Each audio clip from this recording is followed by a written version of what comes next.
अस्सलाम वालेकुम students. Kaif 9 audit and assurance chapter 12 हमने स्टार्ट किया था तो 2 लेक्चर्स पहले। अभी तक हम काफ़ी कॉन्सेप्ट्स नॉलेज ले चुके हैं। आए आज देखते हैं इस चैप्टर में और क्या चीज़ें हैं बुक के अंदर रीड करने वाली, लर्न करने वाली। उसके बाद फिर हम कुछ प्रैक्टिस क्वेश्चन की तरफ मूव होंगे। चैप्टर 12 में अगर हम आए तो ऑडिट रिपोर्ट कॉन्सेप्ट हम कवर कर चुके। स्टैंडर्ड वर्डेड अनमॉडिफाइड रिपोर्ट या unqualified report with a paragraph, qualified report with except for opinion, चाहे वो डिसएग्रीमेंट की सूरत में हो चाहे स्कोप लिमिटेशन की सूरत में हो, adverse report in case of pervasive misstatement और disclaimer of report in case of pervasive inability to obtain evidence mean scope limitation. Audit report के कंटेंट्स हम जो है वो प्रीवियस चैप्टर में कवर कर चुके हैं सारे के सारे। एक ऑडिट रिपोर्ट हम रीड आउट भी कर चुके हैं कि ऑडिट रिपोर्ट के अंदर पैराग्राफ में क्या क्या बातें होती हैं। कोई कैम से रिलेटेड हम कंप्लीट बातें कर चुके हैं। हर कंटेंट को हमने प्रीवियस लेक्चर में कवर किया कि किस कंटेंट में क्या क्या बातें हमें रिपोर्ट में मेंशन करना होती हैं। अब चैप्टर का एक ओवरव्यू लेते हैं स्टार्ट से और देखते हैं बीच में और क्या छोटे छोटे टॉपिक्स हैं वो साथ साथ कवर करते चले जाएंगे ताकि बाद में हम सिर्फ और सिर्फ प्रैक्टिस को प्रॉपर्ली फोकस कर सकें। चैप्टर 12 की अगर हम बात करें तो उसने बताया जी कि आपको जब भी ओपिनियन देनी है तो ऑडिटर को क्या करना है, ओपिनियन देने से पहले कुछ चीज़ें जो हैं वो सेटिस्फाई करनी है। क्या सेटिस्फाई करना है कि auditor shall conclude as whether he has obtained reasonable assurance, mean reasonable assurance वो जो है वो ऑब्टेन कर चुका है। The conclusion shall take into account क्या sufficient appropriate audit evidence has been obtained. Uncorrected misstatements are material individually or in aggregate, mean अगर financial statements में कोई अनकरेक्टेड मिसस्टेटमेंट हैं तो वो क्या होनी चाहिए, मटीरियल नहीं इमटीरियल होनी चाहिए। तो अगर मटीरियल है तो फिर हमें रिपोर्ट क्वालिफाई करनी है। Overall evaluation required bye ISA के अकॉर्डिंगली जो भी इवैल्यूएशन चाहिए वो हमने सारी कर ली है। ऑडिटर को क्या चेक करना है, ऑडिटर को चेक करना है कि फाइनेंशियल स्टेटमेंट्स जो हैं वो इन अकॉर्डेंस विद AFRF जो है वो प्रिपेयर की गई हैं। उसमें क्या देखना है फाइनेंशियल स्टेटमेंट्स में कि अकाउंटिंग पॉलिसीज जो हैं वो एडिक्वेटली डिस्क्लोज सिलेक्टेड अप्लाइड हैं, accounting policies consistent with AFRF है और एप्रोप्रिएट हैं, अकाउंटिंग एस्टीमेट जो है वो रीजनेबल है, फाइनेंशियल स्टेटमेंट्स फाइनेंशियल इंफॉर्मेशन जो है वो रिलायबल, रेलेवेंट, कंपेरेबल और अंडरस्टैंडेबल है, टर्मिनोलॉजी जो यूज़ की गई हैं वो एप्रोप्रिएट हैं, terminology used are appropriate and financial statements provide adequate disclosures enabling intended user understanding effect of material transaction and events, mean सारे डिस्क्लोजर भी फाइनेंशियल स्टेटमेंट्स में प्रोवाइड किए गए हैं। एक ऑडिटर को ओपिनियन एक्सप्रेस करने से पहले जो है वो क्या करना है, इंश्योर करना है कि sufficient appropriate audit evidence obtain कर लिए गए हैं। Uncorrected misstatements are not material, are material नहीं are not material, evaluation required by ISAs has been performed और देखना है कि फाइनेंशियल स्टेटमेंट्स जो हैं वो in accordance with AFRF applicable financial reporting framework हैं। और कैसे एप्लीकेबल फाइनेंशियल रिपोर्टिंग फ्रेमवर्क के अकॉर्डिंगली हैं, देखना है कि अकाउंटिंग पॉलिसीज़ जो हैं वो एडिक्वेटली डिस्क्लोज्ड अप्लाइड है, accounting policies consistent with AFRF हैं, एस्टीमेट अगर कोई फिगर एस्टीमेट जजमेंट पे लिखी गई है तो रीजनेबल एस्टीमेट हैं लाइक प्रीमियम डेप्रिसिएशन वगैरह, इंफॉर्मेशन जो है वो रेलेवेंट, रिलायबल, कंपेरेबल, अंडरस्टैंडेबल है, टर्मिनोलॉजी अगर कोई यूज़ की गई है तो एप्रोप्रिएट हैं और फाइनेंशियल स्टेटमेंट्स में जो भी एडिक्वेट डिस्क्लोजर चाहिए, प्रॉपर डिस्क्लोजर चाहिए for the user of the report वो प्रॉपर्ली प्रोवाइड किए जा चुके हैं। ये हमने क्या करना है, इनको pre requisites of audit report का नाम दिया जाता है कि ऑडिट रिपोर्ट से पहले क्या चीज़ें हमें सेटिस्फाई करनी चाहिए। उसके बाद हमारे पास ऑडिट रिपोर्ट के कंटेंट्स आगे जो हम ऑलरेडी प्रीवियस लेक्चर में कवर कर चुके हैं। उसके नीचे एक्सपेक्टेशन गैप हम ऑलरेडी चैप्टर 1 में कवर कर चुके हैं, यहाँ से दोबारा कवर करने की ज़रूरत नहीं है। अभी तक हमने जो ऑडिट रिपोर्ट कवर की थी वो हमने कवर की थी ISA की ऑडिट रिपोर्ट। कुछ ऑडिट रिपोर्ट जो है वो अकॉर्डिंग टू लॉ भी आपको देना होती है। हाँ, अगर अकॉर्डिंग टू रेगुलेशन या लॉ लाइक कंपनी एक्ट 2017 के अकॉर्डिंगली या कंपनी रेगुलेशन 2018 के अकॉर्डिंगली आपको ऑडिट रिपोर्ट देनी है तो उसके कंटेंट्स क्या हो सकते हैं, तो उसके भी कंटेंट्स ऑलमोस्ट सेम मिलते जुलते ही हैं। टाइटल है, एड्रेसी है, ओपिनियन सेक्शन है, उसके बाद हमारे पास बेसिस फॉर ओपिनियन पैराग्राफ है, की ऑडिट मैटर है, मैनर रिस्पॉन्सिबिलिटी है, ऑडिटर्स रिस्पॉन्सिबिलिटी है, name of engagement partner, auditor signature, address and the date of the report is assigned. क्या ख्याल है? अब चलते हैं, देखते हैं फॉर्मेट ऑफ ISA रिपोर्ट तो हमने रीड आउट कर लिया। आज हम format of company act report जो है वो रीड आउट करेंगे। कैम हम डिटेल में सारा का सारा कवर कर चुके हैं कि ऑडिट मैटर क्या है, कैसे डिटरमाइन करना है कैम, इसकी एग्जांपल भी हम कवर कर चुके। पर्पस, ऑब्जेक्टिव, दो बेनिफिट्स क्या हैं, कैम कैसे आपने कम्युनिकेट करना है, कहाँ पे कैम नहीं आएगा, तो ये सारी बातें हम कैम से रिलेटेड कवर कर चुके हैं। आज हम कवर करते हैं wording of audit report under regulation of 2018। Main report हमने जो अभी तक कवर की थी वो ISA 700 की रिपोर्ट की वर्डिंग हमने पढ़ी थी। अब हम पढ़ने जा रहे हैं क्या, report of regulation 2018 mean local law के अकॉर्डिंगली ऑडिट रिपोर्ट में क्या चीज़ें होनी चाहिए, ताकि बाद में हम दोनों को डिफ्रेंशिएट कर सकें कि मेन डिफरेंसेस क्या हैं ISA की ऑडिट रिपोर्ट में और law and regulation like company act या रेगुलेशन 2018 की जो ऑडिट रिपोर्ट पाकिस्तान में एप्लीकेबल है, इन दोनों रिपोर्ट्स में डिफरेंस क्या है। तो सबसे पहले क्या होगा, independent auditors report title same है to member of the company mean regulation की रिपोर्ट किसको एड्रेस की जा रही है, मेंबर्स को, जबकि ISA की रिपोर्ट किसको एड्रेस की जाती है, टू शेयर होल्डर। तो वर्ड क्या यूज़ किया गया है, मेंबर्स, एक difference. Opinion, we have audited the next financial statements or revised financial statements of the company which comprises statement of financial position and statement of profit and loss account and other comprehensive income are the income and expenditure account, the statement of changes in equity, the statement of cash flow for the year ended and notes to the financial statements including a summary of significant accounting policies and other explanatory information. And we state that we have obtained all the information and explanation which to the best knowledge and belief were necessary for the purpose of audit. तो थोड़ी सी opinion की जो है वो wording जो है वो different है। In our opinion and to the best of our information and according to the explanation given to us, the statement of financial position, statement of profit and loss account, other comprehensive income, income and expenditure account, the statement changes in equity, statement of cash flow, together with the notes forming a part thereon confirm the accounting and reporting standard as applicable in Pakistan. Accounting and reporting standard applicable in Pakistan word use किया जा रहा है कहाँ पे, regulation की report में, जबकि उधर IAS IFRS यूज़ किया जाता है, financial reporting standard word use किया जाता है। And give the information required by company act 2017 और साथ कंपनी एक्ट 2017 का रेफरेंस भी दिया जा रहा है। In the manner so required and respectively give a true and fair view of the state of company's affair as at that date and profit or loss account, other company's income and loss, surplus or deficit, the changes in equity and cash flow for the year ended. तो अभी तक दो differences हमें नज़र आए हैं। एक तो एड्रेस जो है वो मेंबर को की जा रही है रेगुलेशन की रिपोर्ट, जबकि ISA की रिपोर्ट एड्रेस की जाती है किसको, टू शेयर होल्डर को। और दूसरा ओपिनियन पैराग्राफ में जो है वो वर्ड यूज़ किया गया है कि financial statements prepared according to standard reporting standard applicable in Pakistan like companies act 2017, जबकि ISA की रिपोर्ट में ये रेफरेंस नहीं दिया जाता। उसके बाद बेसिस फॉर ओपिनियन पैराग्राफ की बात करें, we conducted our audit in accordance with international standard on auditing are applicable in Pakistan. तो इन पाकिस्तान का वर्ड यूज़ किया जा रहा है, जबकि ISA में स्टैंडर्ड इन पाकिस्तान का रेफरेंस नहीं दिया जाता। Our responsibility under those standards are further described in auditor responsibility for the audit of financial statement section of our report. We are independent of the company in accordance with the International Ethical Standard Board for Accountant Codes of Ethics for Professional Accountant as adopted by Institute of Chartered Accountant of Pakistan. यहाँ पे codes के साथ भी reference दिया जा रहा है, कौन से code, that are adopted by ICAP या ICMAP, जबकि उधर ये बॉडी का नाम जो है वो मेंशन नहीं किया जाता किसमें, ISA की रिपोर्ट पे।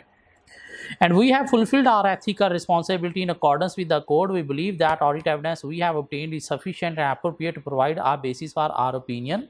तो दो डिफरेंसेस यहाँ से निकला है, एक तो ISA is applicable in Pakistan word use किया जा रहा है, स्टैंडर्ड के साथ पाकिस्तान का रेफरेंस दिया जा रहा है, और दूसरा यहाँ पे कोड्स भी किसके बताए जा रहे हैं, आई कैप के। उसके बाद अगर हम देखें जी कोई की audit matter, management responsibility of management की अगर हम बात करें तो क्या है, management responsible for the preparation and fair presentation of financial statement in accordance with approved accounting standard as applicable in Pakistan.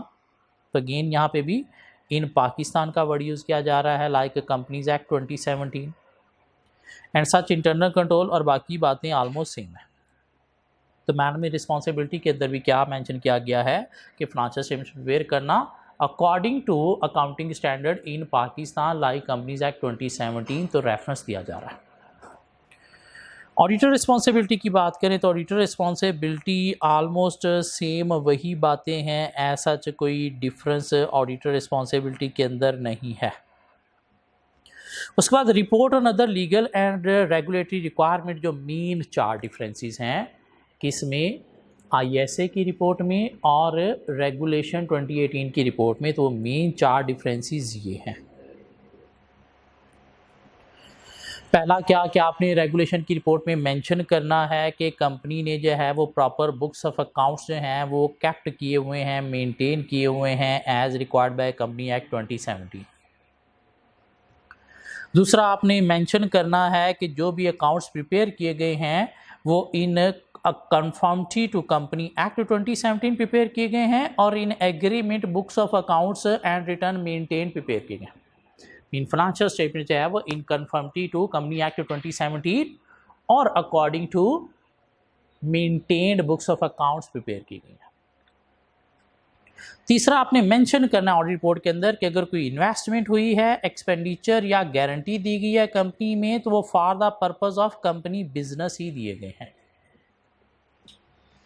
चौथा आपने मेंशन करना है कि कंपनी ने ज़कात जो है वो डिडक्ट की है अंडर ज़कात एंड उशर ऑर्डिनेंस 1980, और वो डिडक्टी ज़कात जो है वो सेंट्रल ज़कात फंड में डिपॉजिट भी करवाई गई है।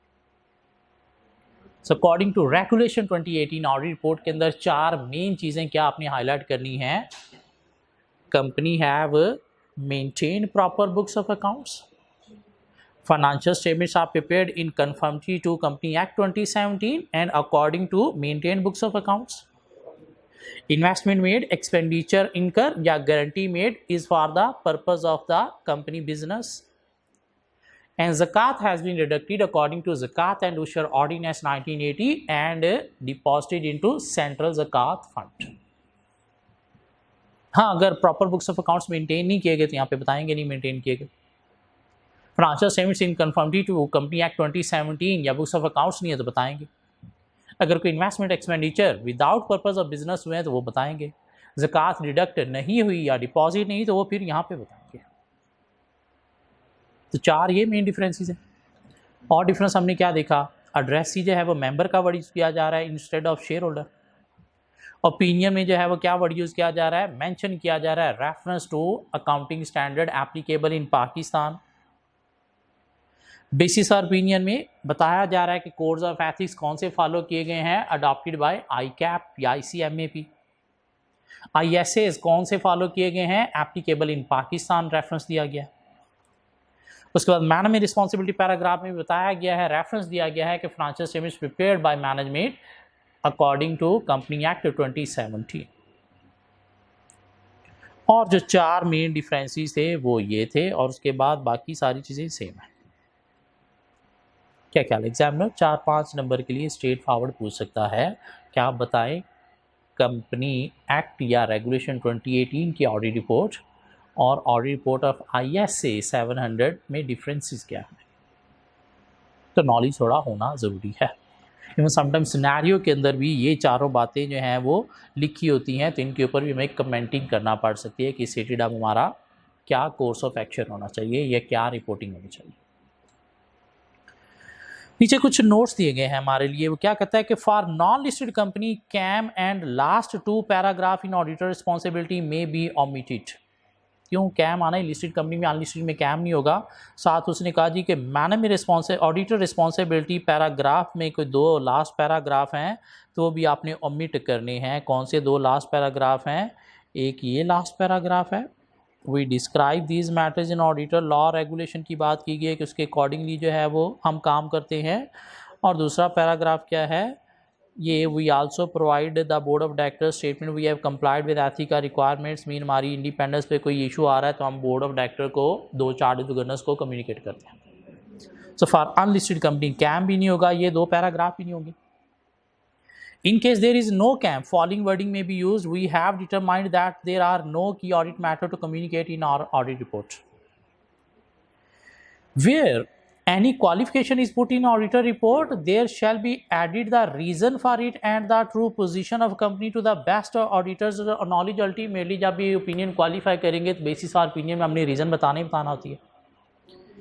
If no zakat is deductible, right, no zakat was deducted at source under zakat and ushur ordinance 1980, तो मेंशन करना है आपने। क्या ख्याल है? ये थोड़े से नोट्स भी हमें रीड करने हैं। अगर हम आगे जाएं तो ये उसने कुछ कंपैरिजन दे दिए, टाइटल एड्रेसी का कंपैरिजन दे दिया, रिपोर्ट ऑन फाइनेंशियल स्टेटमेंट्स तो वो मेंशन किया जा रहा है स्टैंडर्ड। उस तरह से ओपिनियन पैराग्राफ में भी मेंशन किया जा रहा है कौन से अकाउंटिंग स्टैंडर्ड के थ्रू फाइनेंशियल स्टेटमेंट प्रिपेयर हुई हैं, applicable in Pakistan according to companies act 2017। Basis for opinion में भी बताया गया है कि एप्लीकेबल ऑडिटिंग स्टैंडर्ड कौन से इन पाकिस्तान, और साथ हमने जो कोर्स ऑफ एथिक्स को फॉलो किया है, कौन से कोर्स ऑफ एथिक्स को फॉलो किया है, ICAP या ICMAP के। मैन में रिस्पॉन्सिबिलिटी में भी बताया गया है कि कौन सी फाइनेंशियल स्टेटमेंट्स कैसे बनानी है, accounting standard applicable in Pakistan. Auditor responsibility में बताया गया है कि हमने जो ऑडिटिंग स्टैंडर्ड अप्लाई किए हैं कौन से एप्लीकेबल इन पाकिस्तान। और अदर रिपोर्टिंग रिस्पॉन्सिबिलिटी में वो 4 बातें की गई हैं जो ISA की ऑडिट रिपोर्ट के अंदर नहीं है। क्या पढ़ा आज हमने अभी तक? सिर्फ डिफरेंस पढ़ा between report of ISA 700 and report of regulation, company regulation 2018। 4 main बातें मेनली वो हमने लर्न की कि books of accounts properly maintain किए गए हैं, financial statements in conformity to company act 2017 और books of account maintained prepare की गई हैं, expenditure incurred, investment made, guarantee made are for the purpose of company business है, और zakat has been deducted according to Zakat and Ushr ordinance and deposited into central Zakat fund. हम बात करते हैं, थोड़ी सी रीडिंग करते हैं कि रिपोर्ट मॉडिफाई हम करने जा रहे हैं। मीन ओपिनियन अगर मॉडिफाई चेंज करने जा रहे हैं तो 3 तरह से चेंज होगी। एक तो qualified opinion except for, adverse opinion की शेप में, या फिर डिस्क्लेमर ओपिनियन की शेप पे। अनमॉडिफाइड का मतलब क्या है? कंपनी की फेवर में। और अगर मॉडिफाई कर रहे हैं तो वो क्या होगी? क्वालिफाइड विद एक्सेप्ट फॉर होगी, एडवर्स होगी या डिस्क्लेमर होगी।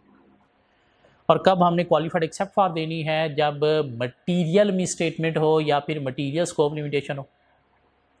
एडवर्स हमने कब देनी है? जब परवेसिव मिसस्टेटमेंट हो। और डिस्क्लेमर हमने कब देनी है? जब परवेसिव स्कोप लिमिटेशन हो। ऐसी बात थी। तो एग्जामिनर स्ट्रेट फॉरवर्ड ये भी पूछ सकते हैं, डिफाइन करें what is meant by immaterial, material and pervasive. Define करें इमटीरियल, मटीरियल एंड परवेसिव। तो इमटीरियल क्या है? वो चीज़ जो मटीरियल नहीं है वो क्या है? इमटीरियल है। मटीरियल क्या है? वो मिस स्टेटमेंट, चाहे वो स्कोप लिमिटेशन की सूरत में है, चाहे मिस स्टेटमेंट है, इफेक्ट ऑन फाइनेंशियल स्टेटमेंट जो किसी यूज़र के डिसीजन को इन्फ्लुएंस करता है आइदर इंडिविजुअली और इन एग्रीगेट।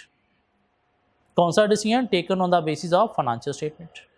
इन वही मटीरियलिटी की डेफिनेशन में statements are material if they influence the economic decision of user taken on the basis of financial statement.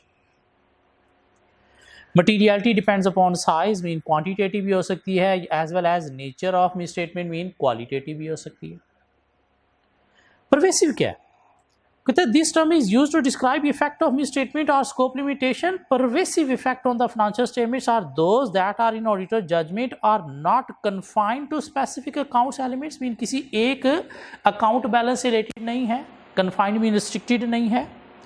If so confined mean एक account balance तक restricted है भी तो represent substantial proportion of financial statements, तो बहुत बड़ा impact डाल रहा है।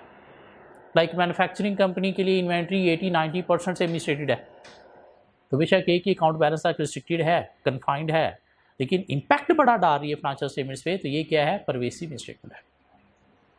या परवेसिव क्या है, in relation to disclosure are fundamental to user understanding of financial statements, को बहुत इंपॉर्टेंट डिस्क्लोजर फाइनेंशियल स्टेटमेंट्स में नहीं अवेलेबल, तो ये भी क्या है, परवेसिव इफेक्ट है।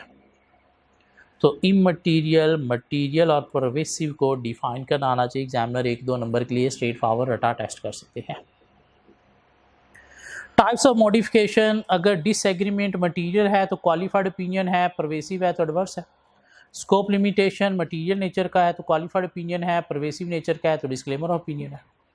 क्या ख्याल है, ऐसी बातें थी। कहता है मिस स्टेटमेंट का मतलब क्या है, वो कहता है मिस स्टेटमेंट का मतलब है difference between amounts presentation disclosure reported in financial statement and amounts presentation disclosure required to be reported in accordance with accounting standard.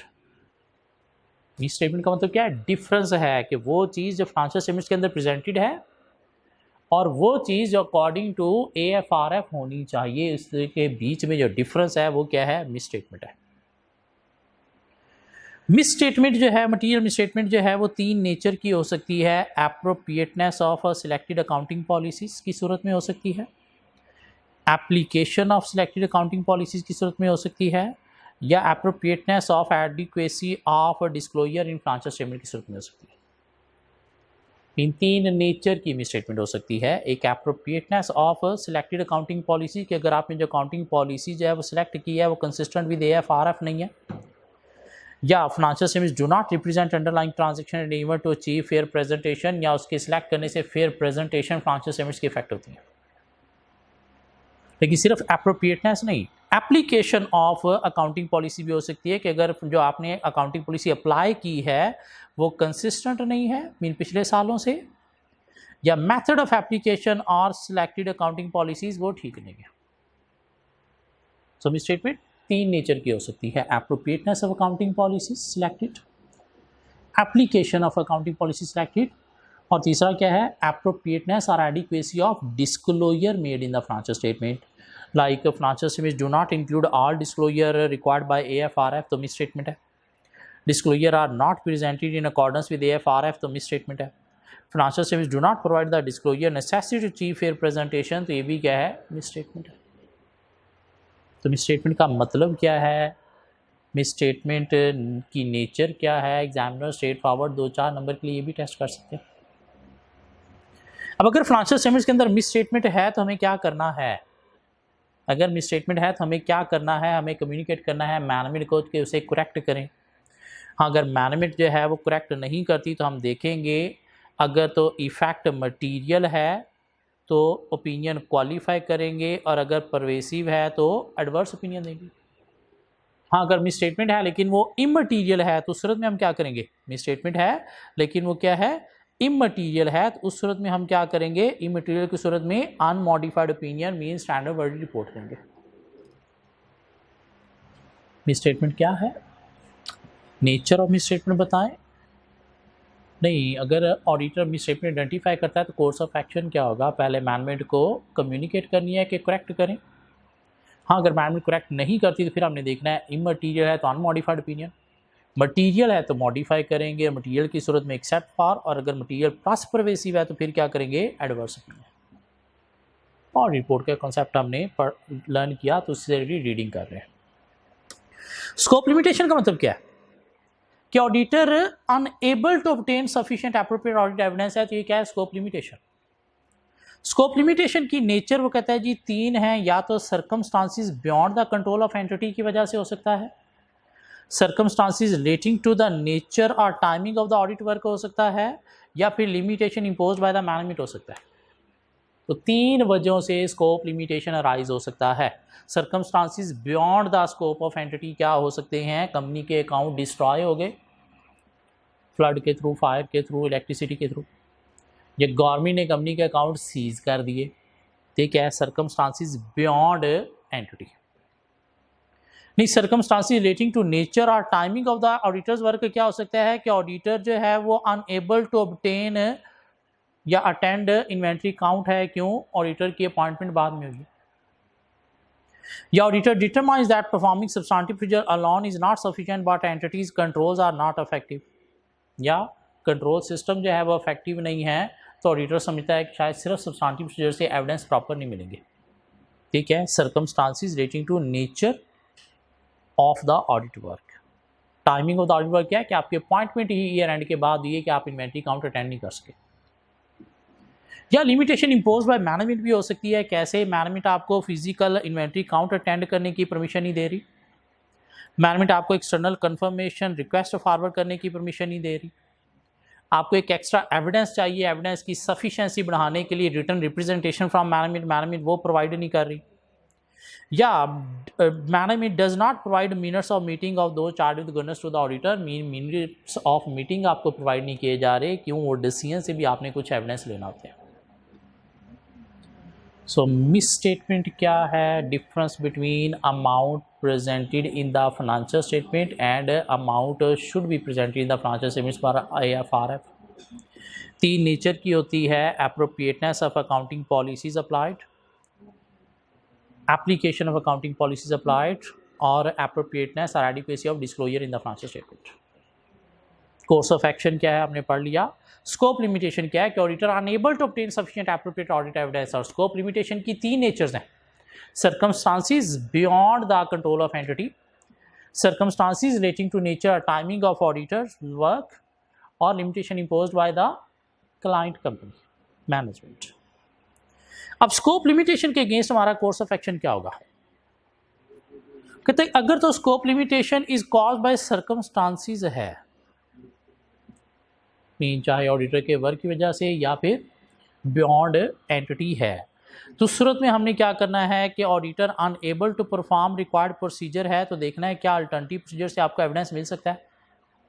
अगर नहीं मिल सकता तो फिर देखना है मैटर मटीरियल है, तो आपने क्या करना है, क्वालिफाइड एक्सेप्ट फॉर ओपिनियन दे देनी है, और अगर परवेसिव है तो डिस्क्लेमर ओपिनियन दे देनी है in case of scope limitation due to circumstances. हाँ, अगर scope limitation imposed by management है तो फिर आपने देखना है क्या अल्टरनेटिव प्रोसीजर से एविडेंस मिल सकते हैं।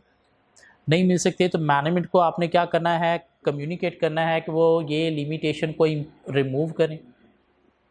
हाँ, अगर उसके बावजूद मैनेजमेंट रिमूव नहीं करती तो आपने दो चार्ट विद गवर्नेंस जो है डिस्कस करना है। हाँ, अगर दो चार्ट विद गवर्नेंस भी लिमिटेशन इम्पोज रिमूव नहीं करते तो फिर आपने देखना है अगर मैटर मटीरियल है तो क्या करना है, एक्सेप्ट फॉर ओपिनियन देनी है, और अगर मैटर परवेसिव है तो फिर हमें क्या करना है, डिस्क्लेमर ओपिनियन देनी है। लेकिन ओपिनियन देने से पहले हमें देखना है कि मैनेजमेंट हमें ये जो लिमिटेशन इम्पोज कर रही है, एक्सेस नहीं दे रही रिकॉर्ड तक, एविडेंस प्रोवाइड नहीं कर रही, तो इसकी रीज़न भी तो कुछ हो सकती है। उस सूरत में मैनेजमेंट की इंटेग्रिटी जो है हमें उसे भी वैल्यूएट करना है कि इनकी इंटेग्रिटी ठीक है या नहीं है।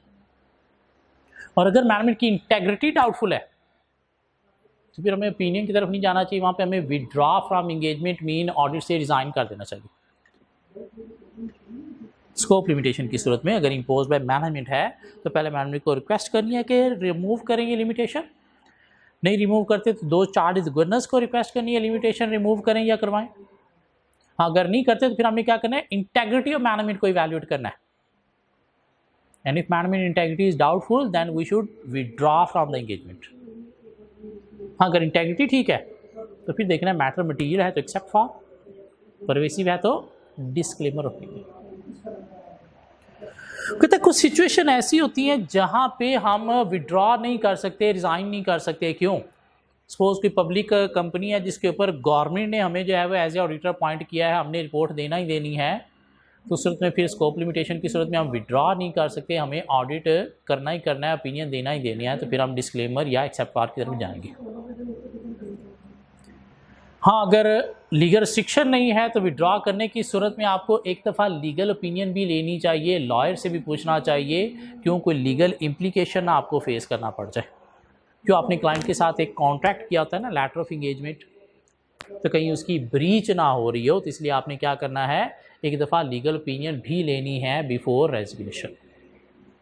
हाँ, अगर लॉ ने आपको इम्पोज किया, ऑडिटर गवर्नमेंट बॉडी ने इम्पोज किया, तो फिर तो आपको ओपिनियन देना ही देनी है, वहाँ पे आप विड्रॉ नहीं कर सकते। क्लियर होती बात। Consequences of inability to obtain sufficient appropriate audit evidence क्या होंगे कि auditor shall request management to remove the limitation. नहीं रिमूव होती तो ऑडिटर को दो चार्ज विद गवर्नेंस को कम्युनिकेट करना है, अल्टरनेटिव प्रोसीजर्स के थ्रू एविडेंस लेना है।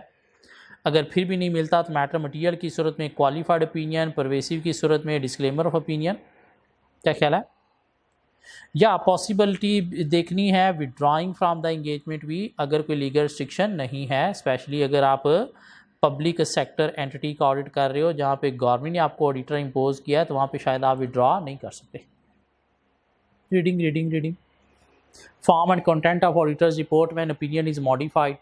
तो क्वालिफाइड ओपिनियन में क्या वर्डिंग होगी? Except for the effect are possible effect of matter described in basis for qualified opinion, financial statements present fairly in all material respect are given to and fair view in accordance with AFRF fair presentation framework है, तो wording ये होगी क्या? financial statements present fairly in all material respect या financial statements give true and fair view except for these financial statements give true and fair view। हाँ, अगर compliance framework है तुम्हारी वर्डिंग क्या होगी? financial statements have been prepared in all material respect in accordance with AFRF। Mean वहाँ पे present fairly और यहाँ पे क्या कहा? Have been prepared in all material respects. Fair presentation framework में क्या वर्ड यूज़ करेंगे? प्रेजेंट फेयरली या ट्रू एंड फेयर, जबकि कंप्लायंस में ट्रू एंड फेयर का वर्ड यूज़ नहीं करेंगे। क्या यूज़ करेंगे? Financial statements has been prepared in all material respects. उस तरह से अगर एडवर्स ओपिनियन देनी है तो financial statements do not give and fair view. So because of the significance of matter described in basis for adverse opinion paragraph, financial statements do not present fairly or give a true and fair view in accordance with AFRF fair presentation framework में। नहीं, compliance framework है तो क्या करेंगे? financial statements have not been prepared in all material respect in accordance with AFRF। इन थोड़ा सा current और past की बात बस डिफरेंट है फेयर प्रेजेंटेशन और कंप्लायंस फ्रेमवर्क में। डिस्क्लेमर में क्या करेंगे? The auditor does not express any opinion, दोनों में same. Because of the significant matter described in basis for disclaimer opinion auditor have not been able to obtain sufficient appropriate audit evidence. और reason आपने कहाँ पे बताई? Basis for opinion paragraph में आपने बता दी। Auditor was engage to audit the financial statement, mean हमारी इंगेजमेंट थी ऑडिट करना है, तो इसलिए हम क्या कर रहे हैं? ओपिनियन जब देने के काबिल नहीं है तो हम कह रहे हैं we do not express any opinion, mean withdraw हम नहीं कर सके। कहते हैं जब भी आप ओपिनियन क्वालिफाई करोगे तो पैराग्राफ की हेडिंग के नाम डिफरेंट हो जाएंगे। ओपिनियन का नाम हो जाएगा क्वालिफाइड ओपिनियन, एडवर्स ओपिनियन या फिर डिस्क्लेमर ऑफ ओपिनियन। उस तरह से बेसिस फॉर ओपिनियन का नाम भी basis for qualified opinion, basis for adverse opinion या basis for disclaimer opinion already हम डिस्कस कर चुके हैं प्रीवियस लेक्चर्स में। बेसिस फॉर ओपिनियन पैराग्राफ के अंदर क्या होना चाहिए हम ऑलरेडी कल कवर कर चुके हैं। क्या ख्याल है? अगर रिपोर्ट क्वालिफाई की जा रही तो उस सूरत में आपने मैटर बताना है, अकाउंटिंग स्टैंडर्ड का रेफरेंस देना है, क्वांटिफिकेशन अमाउंट की बतानी है अगर कंप्यूट हो सकती है, इफेक्ट ऑन फाइनेंशियल स्टेटमेंट्स बताना है और रीज़न बतानी है how you consider the matter material are pervasive. क्या ख्याल है? ये सारी वही बातें की गई हैं, प्लीज़ एक दफ़ा रीड कर लेना है। उसके बाद आ गया जी ऑडिटर्स रिस्पॉन्सिबिलिटी क्वालिफाइड और एडवर्स ओपिनियन की सूरत में। कहता है auditor shall amend the description by stating the auditor believe that the audit evidence the auditor has obtained is sufficient appropriate provide a basis for auditor's modified audit opinion.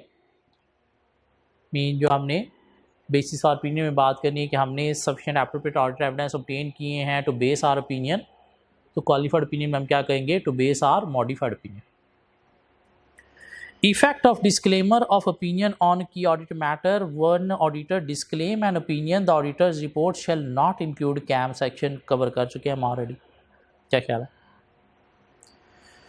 Other modification की अगर हम बातें करें, emphasis matter और other matter. Emphasis matter क्या था? वो matter जो प्रेजेंटेड डिस्क्लोज्ड है इन फाइनेंशियल स्टेटमेंट्स और फंडामेंटल है, सिग्निफिकेंट है, इंपॉर्टेंट है from user of the report point of view, auditor point of view नहीं, user of the report mean share holder point of view, और आप इसे हाईलाइट करना चाहते हो ऑडिट रिपोर्ट में, तो कैसे हाईलाइट करोगे? बेसिस मैटर के। क्या ख्याल है? और एक चीज़ याद रखनी है कि इस सूरत में आपकी ओपिनियन मॉडिफाई नहीं होगी, और किसी डिस्क्लोजर को आप हाईलाइट कर रहे हो तो रेफरेंस उसको आप मस्ट दोगे। क्या ख्याल है? The matter highlighted must not be matter determined to be a key audit matter, और उसको फिर कैम में रिपीट नहीं करोगे।